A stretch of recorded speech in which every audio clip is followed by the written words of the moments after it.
Hi guys, and welcome again for another round of aero testing from the side of the road. This test is going to be a bit different. I'm not using the time trial bike this time.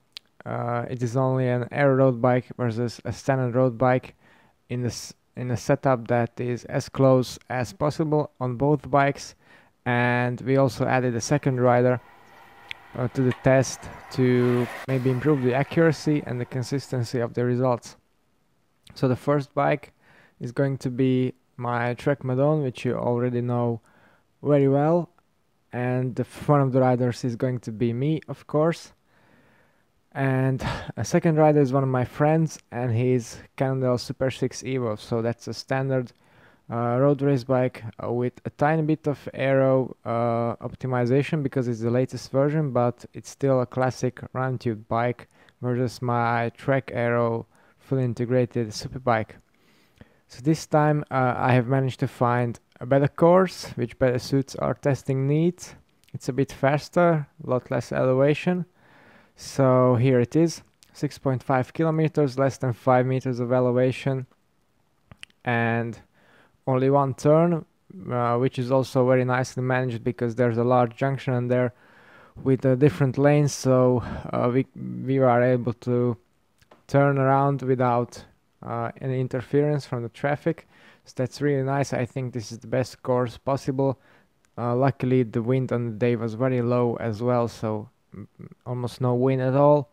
As I said, no elevation, and we also have a nice place to park. So from now on, this is going to be the place where I test all the, well, or where I do all my aero comparisons, because I think it will give me the best results possible. So now on to the bikes themselves.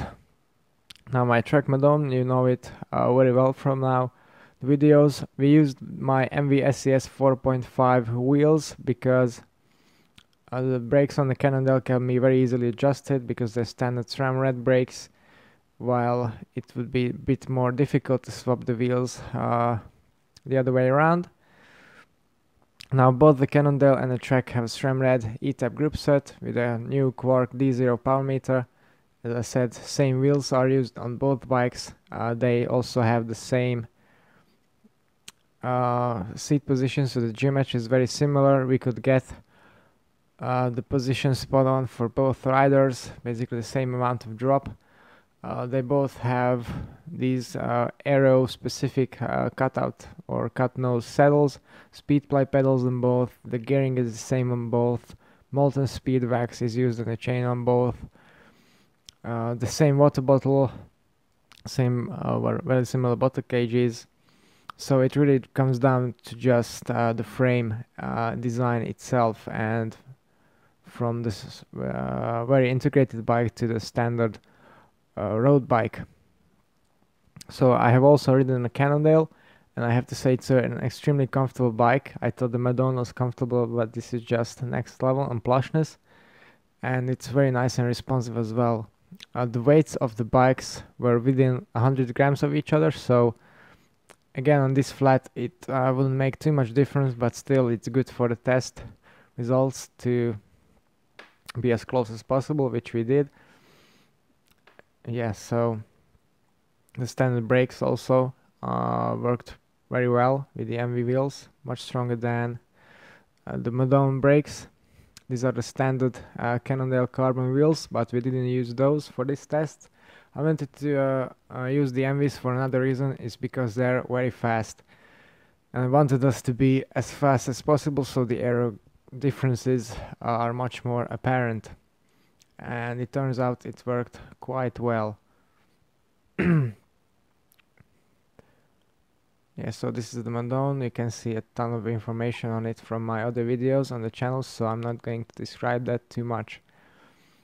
Yeah, so this is our Canondale Supersix Evo, latest model, as I said, SRAM red E-Type, and optimized chain and optimized position for both riders. The riders themselves, one of them was me, so a 60 kilo 172 centimeter guy, and 70s, in the high 70 kilos, and a bit taller, around 3 or 4 centimeters taller for the other rider. So we have a good range there, quite similar but different in stature, and that kind of shows in the results as well.